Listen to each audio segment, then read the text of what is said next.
everyone dreams, but is there a way to control them? And if so, are we really dreaming? Or are we exploring other realities with our mind? Hello and welcome to the Hoke Poke Pod, the show where we explore the strange and unusual. Really? We're just two idiots poking stuff we don't understand. So join us as we dare to ask the questions that nobody wants answered, such as, can you train your mind to travel into alternate realities? Could you get hired to spy on people psychically? And are dreams meaningful? Or is your brain just making up nonsense? I'm Erica. And I'm Emily. And I'm so excited, Em. This episode's been a big dream of mine for a long time. You know what? You get a clap for that one. Thank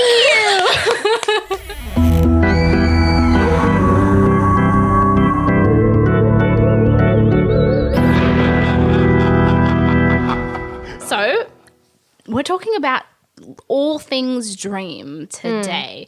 And dream actually might be the wrong word because we're talking about lucid dreaming, astral projection, and I guess, is it possible for you to send your consciousness elsewhere when your body is asleep? Big questions. Really big questions. Where should we start? I think we should start simple. And for me, simple is lucid dreaming. And it's the simplest one. I couldn't do it.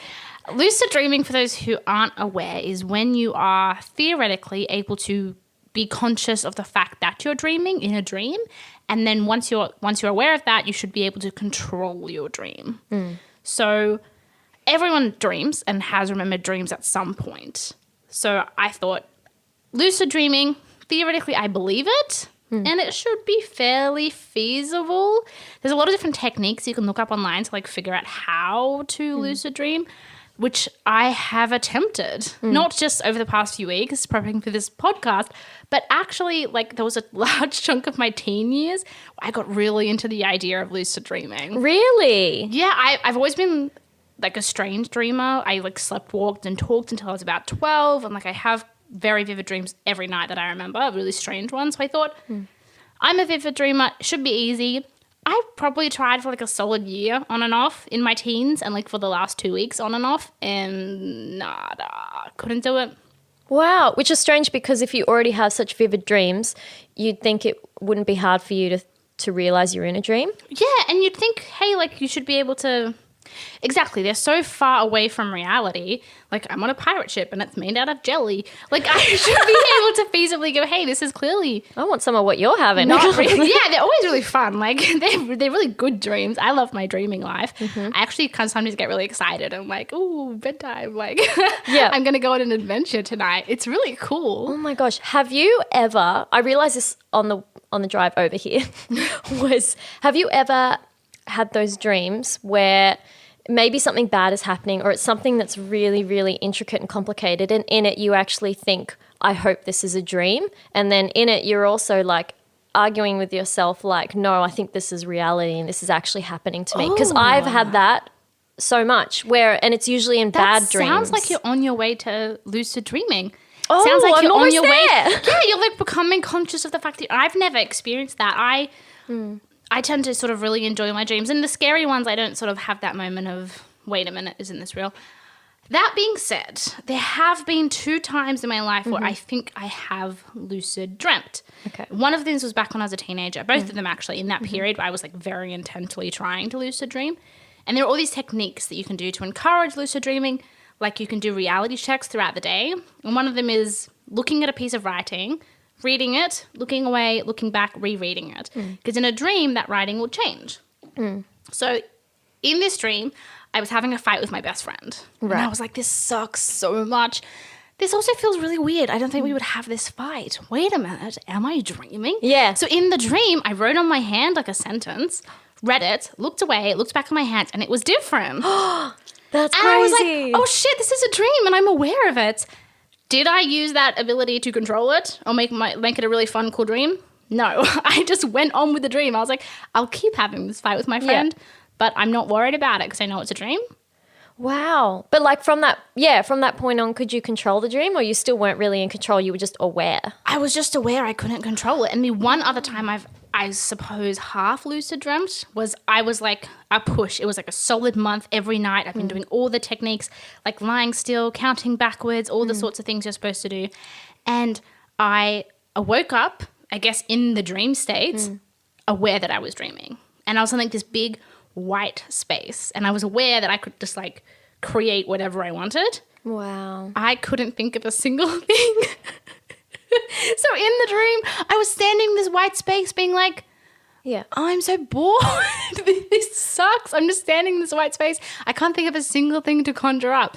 I'm so bored with this. But I guess that's the paradox of choice, because that's very hard. If you're left with something that's just empty and you can make anything in the whole wide world, it's like Willy Wonka's chocolate factory. It's like, I don't know what to do. You suddenly become paralyzed by the fact that you could do anything. And stressful. And all I wanted to do then was like, this is boring. I want to wake up. So then I woke up and I was like, fuck, I had it and I did nothing with it. You're like, the limits of reality. Yeah. I was like, am I that boring and basic that I couldn't think of a single fun thing to dream about? It was very frustrating, but I've never been a successful lucid dreamer, and I've tried. Looked up all the different ways to do it, and there are so many techniques. If you're interested, just like a Google, you'll find like 5 different ways. And lucid dreaming, I think, is a pretty safe thing. If you're into like the whole spiritual, paranormal, not wanting to mess with stuff you don't know about, lucid dreaming is pretty safe. Well, yes, and that will contrast with, I guess, the next things that we're going to talk about, because this is when we start to get into that. I think everyone acknowledges that lucid dreaming is just dreaming, being able to control your imagination in a really vivid way. I don't think that there's much contention about that point. Yeah. But there is a, I guess, wider community that believes that dreams aren't just your imagination, that there's something more going on. And you've kind of looked into, I guess, some of these revenues. Well, yes, I guess I've looked into astral projection, which I think, for me, the only knowledge I initially had of astral projection was from the horror film Insidious, which is a great film. Very reliable by the way. depiction of astral projection. Okay, the thing is that it's not really that far from the truth, what happens in it. It doesn't. If you believe in that stuff, it's not, some of it's a bit ridiculous, but like it's... a killer nun, right? No. What? There's no nun. There's no nun.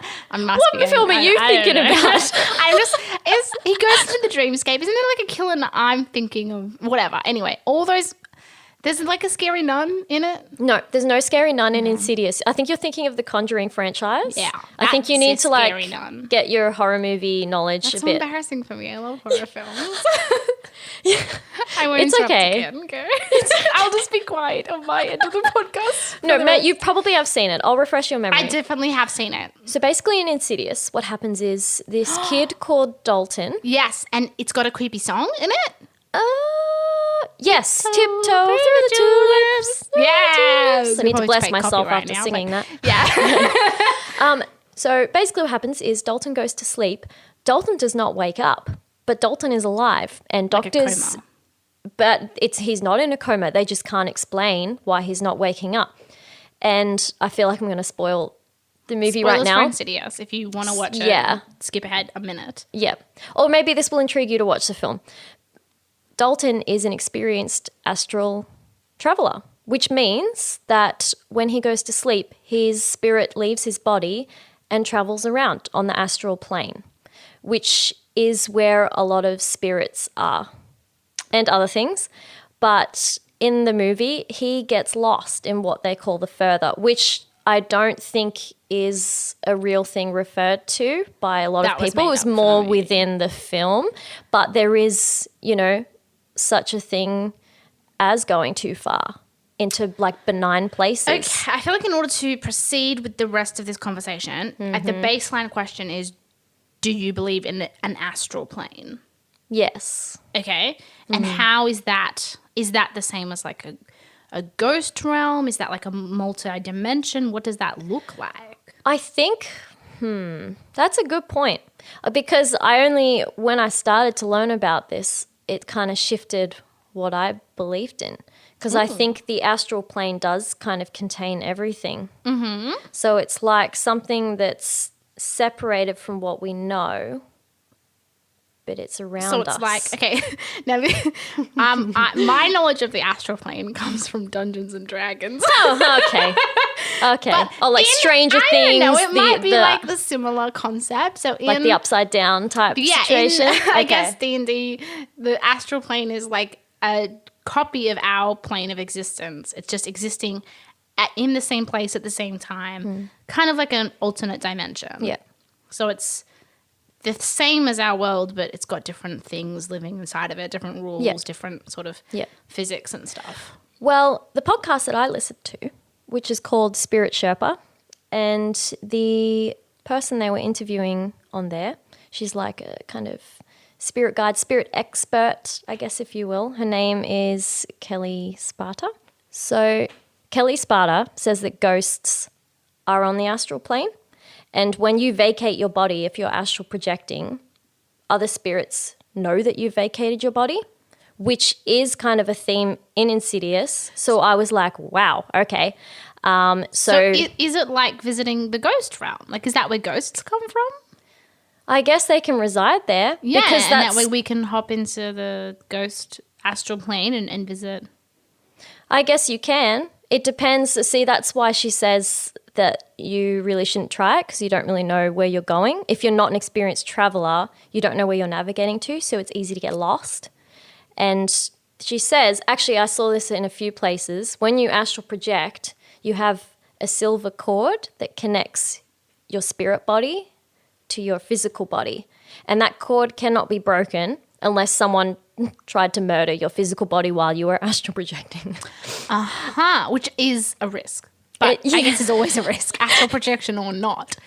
Yeah, getting murdered is always a risk. And it comes with downsides, whether you're in your body or out of it. Yeah, that would just be unlucky. Wait, no, hold the fucking phone. Okay, what? If I was in my body, asleep in bed, just regular snoozing, and someone came in and murdered me, right, I would die. Yeah. If I was astral projecting and then someone murdered my physical body, would I still be dead?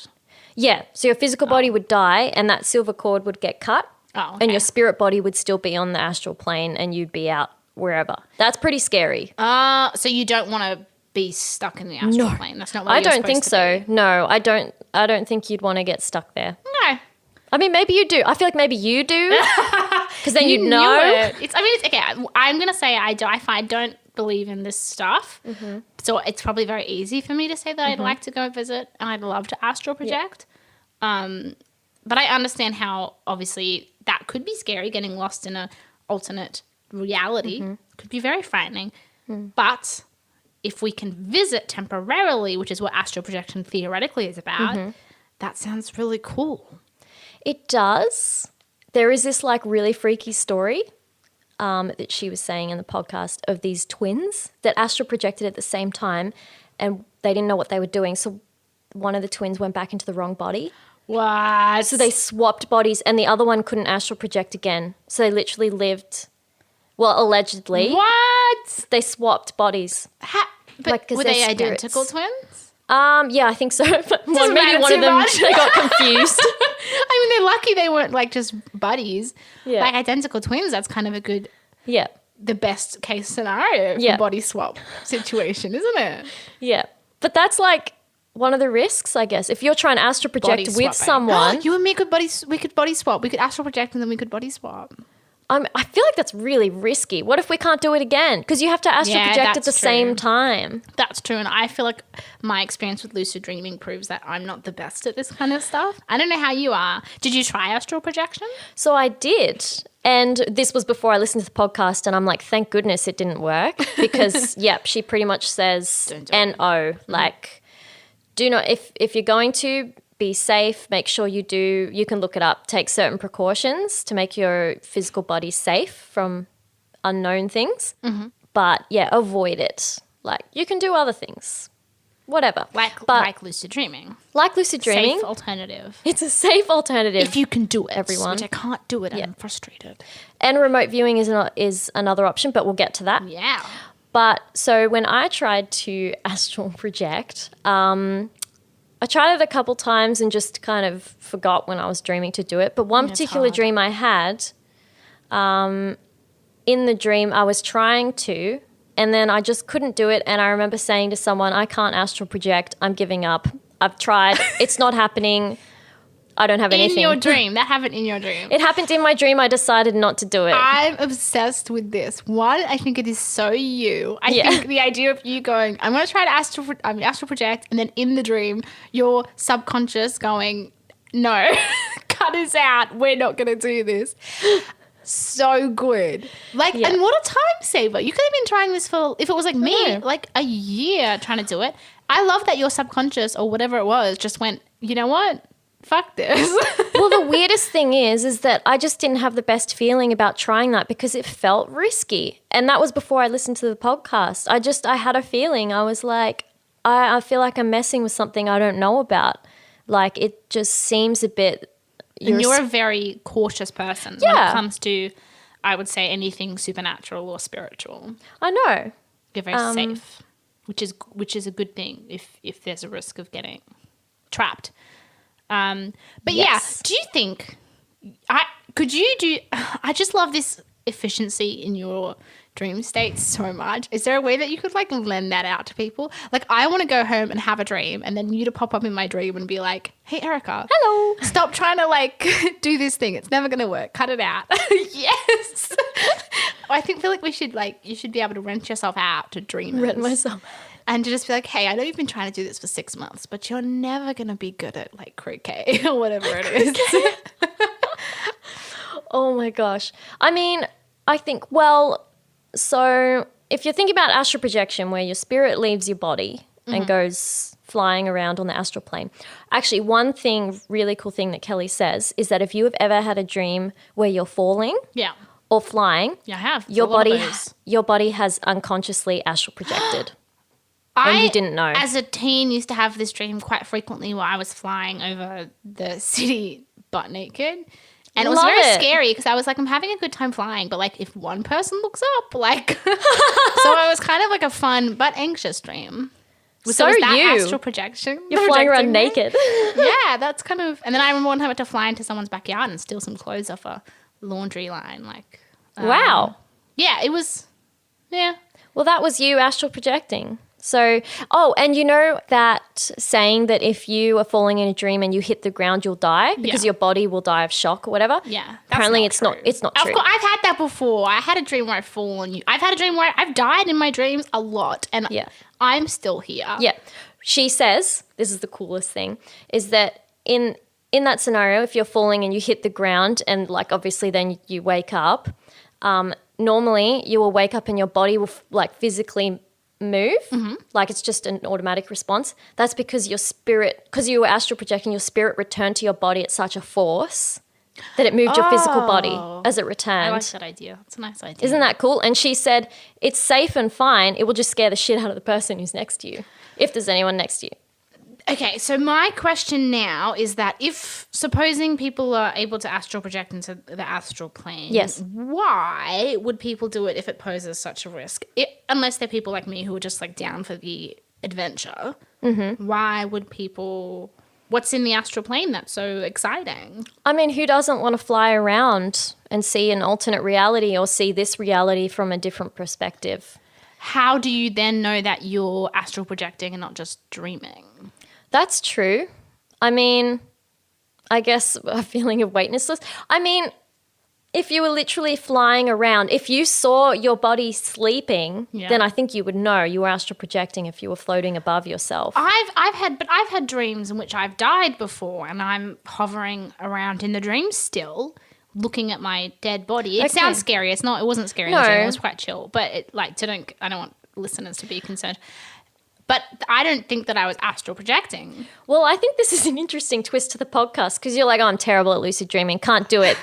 Meanwhile, you're spitting out these stories that you're a bloody you're an experienced astral projector. Look at you traveling around. One of them I was stabbed in an underwater fight with this evil French guy. I don't think that's in the astral plane. That just sounds so stupid. It could only be a dream. Could be both. There's an who says that it has French to guy be with a giant aquarium in the astral plane? Maybe you mixed both. You've got a cool dream happening. Your unconscious is making sense of the fact that you are astral projecting. Maybe, I don't know, I'm just spitting out assumptions here about your dreams. I mean, it's exciting if I am astral projecting. Like, I just wish I'd been aware of it so that I could have. This is what I want. Like, it's really fun having crazy dreams and adventurous dreams, but to reach that next level, whether it's lucid dreaming or astral projection, of being able to control it and have like a say in what's happening, that's the dream. Excuse the pun, but that's the dream. That's what I want to happen. Like, how much fun if I could go into my sleep every night and just like do whatever I want and have a really cool time. Yeah. I mean, if you knew like where you were going and stuff. She does say if you do end up astral projecting and you don't quite know where you are and you're like, oh my God, how do I get back? So this silver cord, you just tug on it and apparently it returns you to your body. Oh, like a tether pulling you back. Yeah. It's like an actual good. thing. You should be able to see it apparently or feel it. Oh, beautiful. If you believe in that, in the body and the spirit. Providing no one comes and stabs you in your sleep.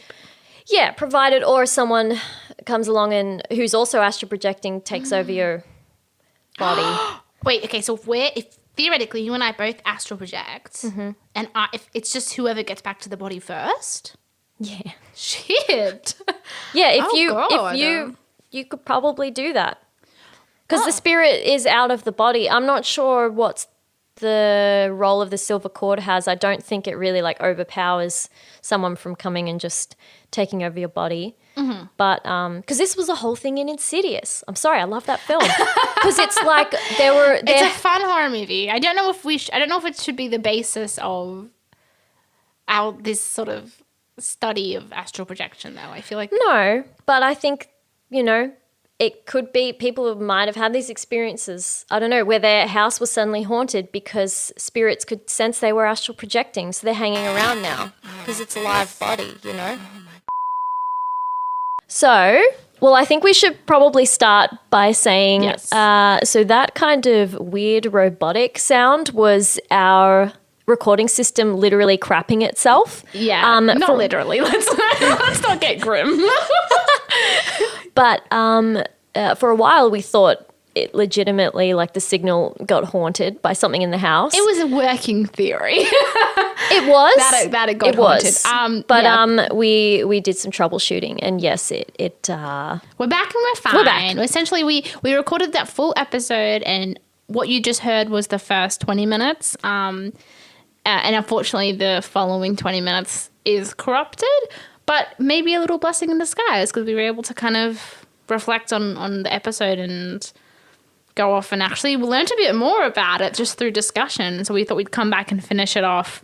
We did. More informed. We did. I went away. I learned a little bit more about the astral plane. I actually learned that my mum is a seasoned, I feel like she's making an appearance again in this podcast, is apparently a fucking seasoned astral projector. I was like, oh, we did an episode about astral projection. And she's like, oh, I used to do that all the time when I was a teenager. And I'm like, Mum? My mum? Whom?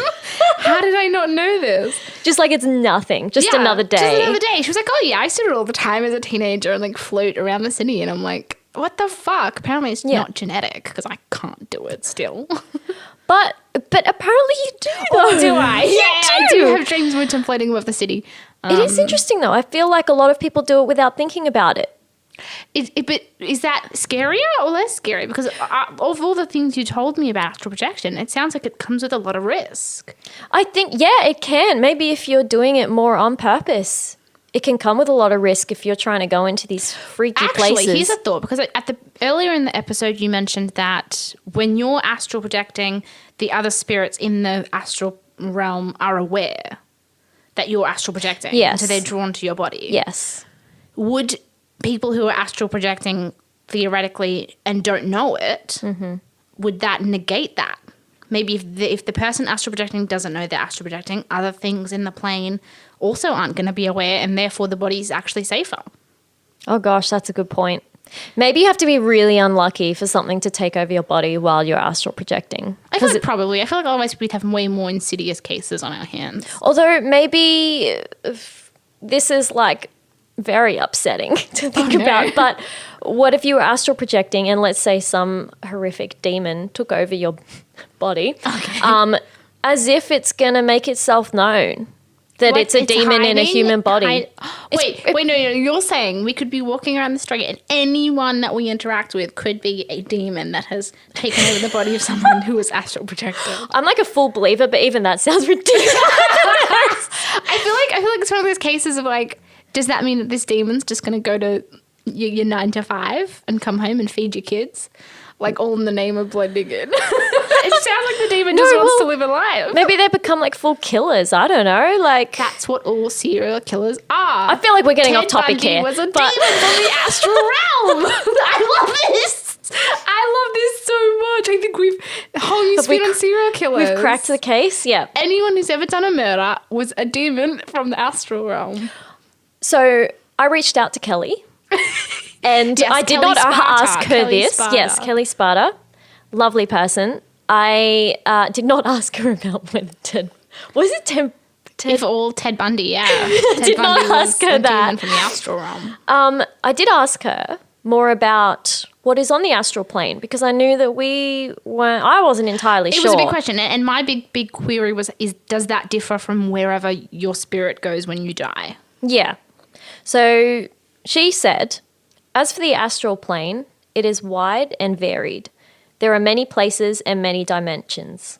One looks very similar to this world, but is the energetic representation of it. Another holds specific places that have existed over time. That's like the D&D version of astral plane. Ah! Yeah. Others are alien worlds. Ooh. If it has been imagined in any level of detail, it likely exists on the astral. How cool is that? So you don't necessarily have to astral project into the astral plane. You could astral project into an alien world. Yeah. I mean... Fuck. That's no, okay.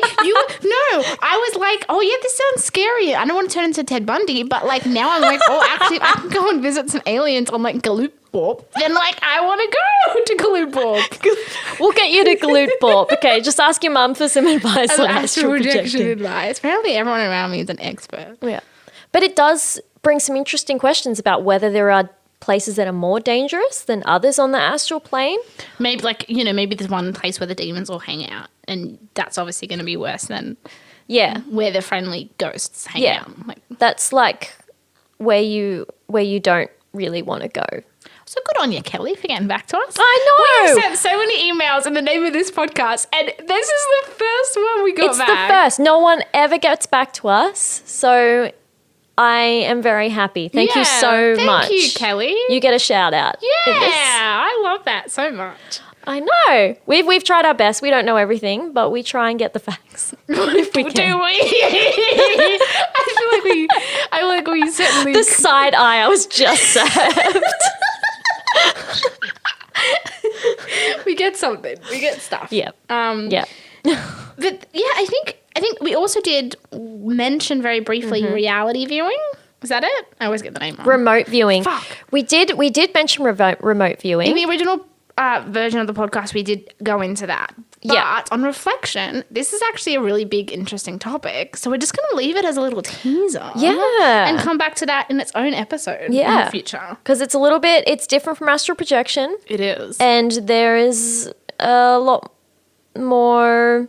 I won't go into it, actually. Yeah, You'll just have to wait and see. Wait and find Here, out. sorry. Here, wait and listen. But it's cool. It's really cool, and we're going to get there eventually. We will. But I think a cool way to move this into something that you looked into was when we're talking about the astral plane, when, others are alien worlds. That reminded me of what you were talking about with some worlds that people astral project into is sometimes it's Hogwarts. But what is this called? Okay, there is this trend that I'm you might have heard about on TikTok with the kids called shifting, reality shifting. Now, it's not a new thing. It's been around for since the 70s, I guess, in one capacity or another. But currently it's booming on TikTok because these youths, these children, believe that they are sending their subconscious, very much like astral projection, into alternate dimensions. And the most popular alternate dimension currently is the Harry Potter universe. So shifting is And I think listen, we try to keep an open mind. I think I'm skeptical, but I like to think of myself as a forgiving skeptic. This is dumb. I'm just going to say it now. I'm sorry if you believe your reality shifting into Hogwarts, like, good for you. That sounds like you have really, really strong lucid dreaming abilities. Go for it. This is so funny, but not real. So it's based on the idea that there's multiple dimensions and there's a version of reality in which every conceivable thing has happened. Yeah. So there is a version of reality which is identical to J.K. Rowling's Harry Potter universe, right? Yeah. Except these teens are doing, the first step is just script the reality that you want to get into. So you say, I want to go into a reality where I'm in Harry Potter, except I'm 6'1" and I'm blonde and I'm a Ravenclaw and I have like the best magic in the world and I'm dating Draco Malfoy. And then they go to they do these meditation things, which if you look into it, it's all the same methods people have been using for lucid dreaming. Yeah, 100%. Like it's lying slowly, calmly, it's meditative, it's counting backwards, it's reality checks. It's this stuff that people have been saying applies to lucid dreaming forever. Yeah. But in theory, you do these things, you will transport your consciousness into these realities and you can live out as long as you want this universe you have created, which is a real universe, they're saying, in which you are 6'1" and have really cool magic. And a lot of the time are dating Draco Malfoy. Well, a couple of things. Just a couple? Many things. You can live this out as long as you want. What, until you wake up because your sleep cycle's over? But people are like, because it's listen, I don't know what their excuse for it. The answer is you're dreaming. So like, you might be only dreaming for 6 hours, but in reality, they're in Hogwarts for 6 months or 2 years. But they wake up and it's like the next morning of that day. Yeah. Okay. So it just... It's... okay. If you're listening and you are interested in like a way to waste 20 minutes and be entertained, just look up some like video compilations of these shifting TikToks. Yeah. They're very, very, very funny. It is... Listen, if people who say they're doing this genuinely believe that they're doing this, then I think they have mastered lucid dreaming. Yeah. And that is so cool and they shouldn't be ashamed of it. Yeah. That's a talent and I'm really impressed and they should be using that to, if Hogwarts is what they want to dream about, they can dream about Hogwarts. Yes. But then they're not sending their consciousness into another reality.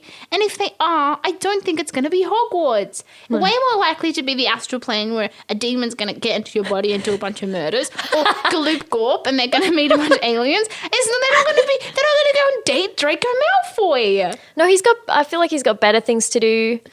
Also, like, you're going to Hogwarts and like Draco is like the pick.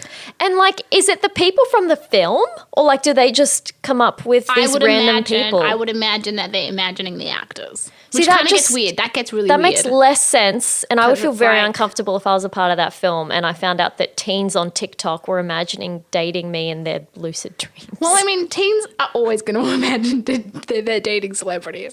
You're not going to avoid that as a celebrity. Fair, yeah. But I just think if you have this ability to lucid dream, or if you think that you're reality shifting, wasting it on going to Hogwarts. And look, I was a Harry Potter kid as much as anyone was a Harry Potter kid. Yeah, me too. But Hogwarts, you could go anywhere. You could do anything and be anyone. And you're going to go to Hogwarts. You're going to go to school. It's magic school But in their it's defense. School. They have a homework and classes and like schedules. They have to sleep in a dorm with homework. other people. Like, maybe I'm just not like 15 anymore. But this sounds miserable.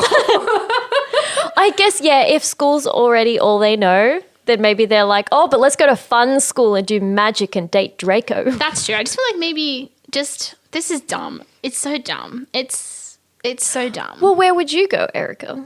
If I had to go into we'll live into fictional realities.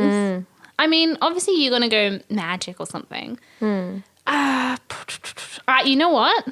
I would go into, like, I would say a Harry Potter world in which everyone's got magic, but maybe also a bit of Star Wars stuff because, like, sci-fi is cool. I would just blend it all together, right? But also there'd be no, like, evil Voldemort dude or Darth Vader. Actually, there would be, because then you'd have maybe I'm just as bad as these teens. Yeah, you're chaos. Like, I think you just cherry pick the best parts of every fictional thing and make this perfect world. But I've tried to lucid dream, make up the dream I want, and I can't do it. No. But I mean, you involuntarily have very cool other dreams. Yeah, so... I do. I've had some pretty cool ones. Yeah. Cool ones.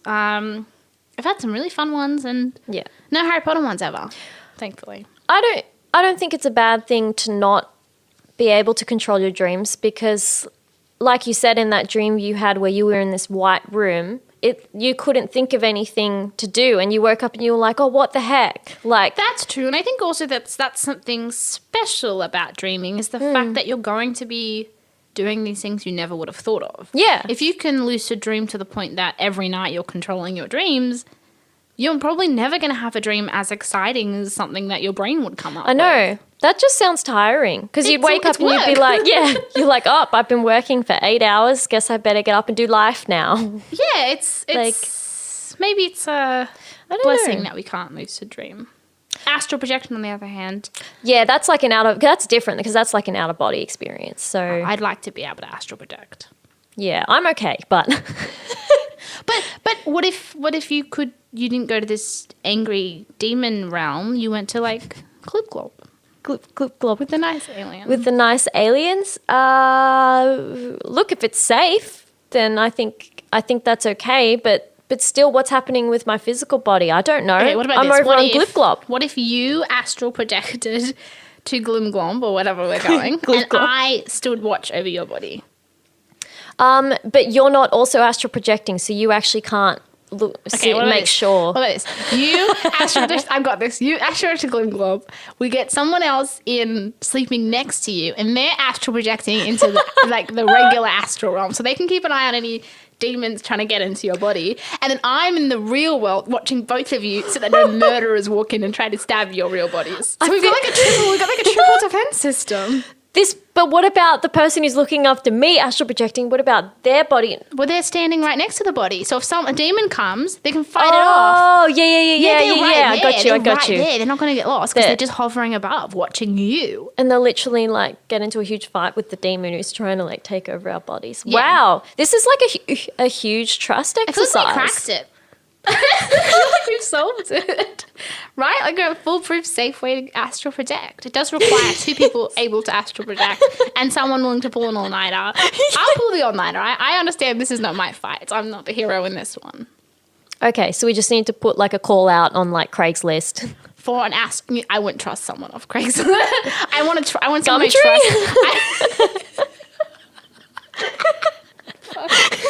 Oh my God. Wanted person who can astral project. I want someone I trust with my life to defend my astral body. Your astral body. It's not my astral body. It's your astral body. Yeah. I don't want some rando. I want someone we can trust and who would be willing to fight a demon. That's true. If you're listening and you think you're that person, send us an email with your CV and references and we will look over your resume and give you a call if we think you're going to move on to the interview stage. Yeah, we want your astral CV. Your astral CG. So alien references. Yeah, no, we don't want the aliens. You're going to be in the astral realm guarding M's body, okay? And I'll be guarding your body. So you'll be safe. You're like the middle line of defense. We pay... Do we? Do we have to say that publicly on our podcast? I wasn't gonna. It's just marketing. Just ignore that. This has been the kind of a haphazard, I guess, astral projection and lucid dreaming episode. And shifting. And our original recording getting fried. Yeah, I mean, but we really did do a deep dive into the Mindfield of Dreaming. Look, if you didn't like the second half of this recording, you can just pretend that you listened to the original one. Trust us, it was good. We were real professional. We covered everything. I didn't get so angry about shifting, and it was way better. So if you didn't like this half, just think about the first half. I feel like your strong feelings about shifting, like, you came back and it was like Came back times with a a vengeance. 1,000. I feel like yeah. in the first recording I was a lot softer. And then in this one I'm like, I've had time to stew on it and I just think it's so stupid. You have stewed.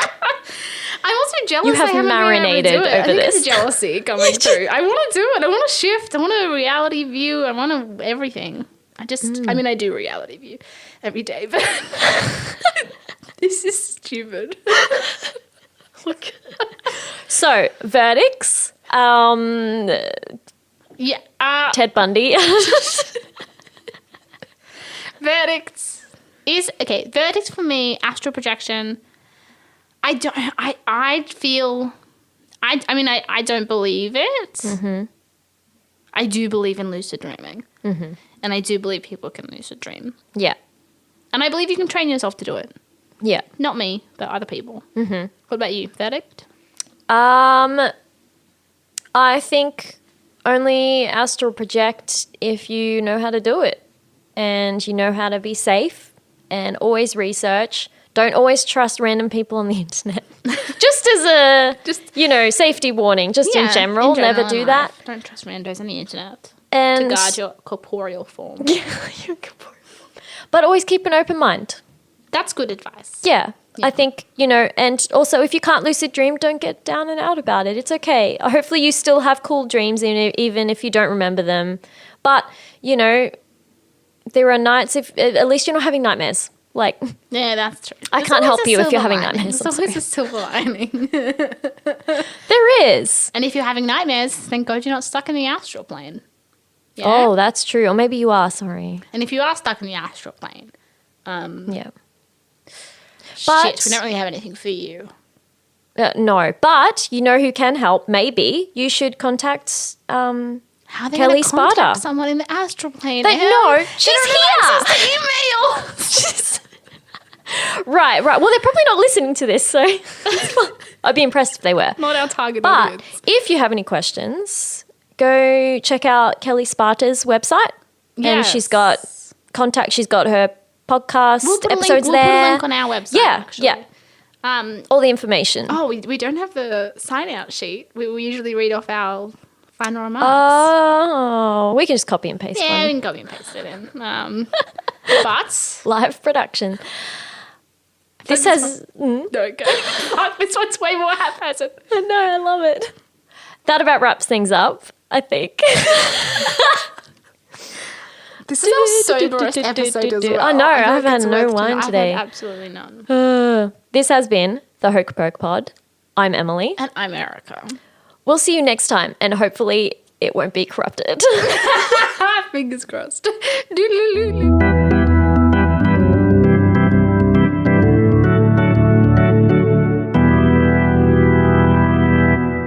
Hi, you've reached the end of the episode.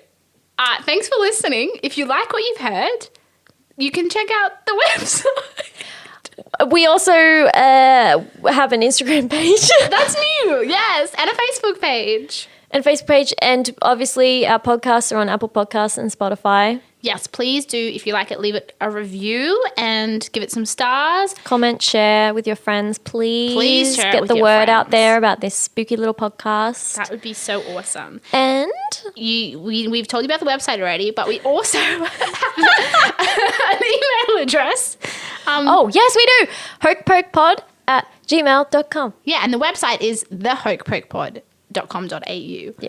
And also thanks to Chiamo who made our graphics. And Rob, who edits our podcast. Yeah. We give you our undying appreciation He's always. the best. He works so hard. Yeah. And on our website, going back to the website again, we will post links and our episodes will also be there too. Yeah, and you can, we've got a little photo of us there too. It's cute. Yeah, you should just check that out. Just look at us. Just come to the website and take a look at us. That's creepy. So sorry. Thank you for listening. Bye.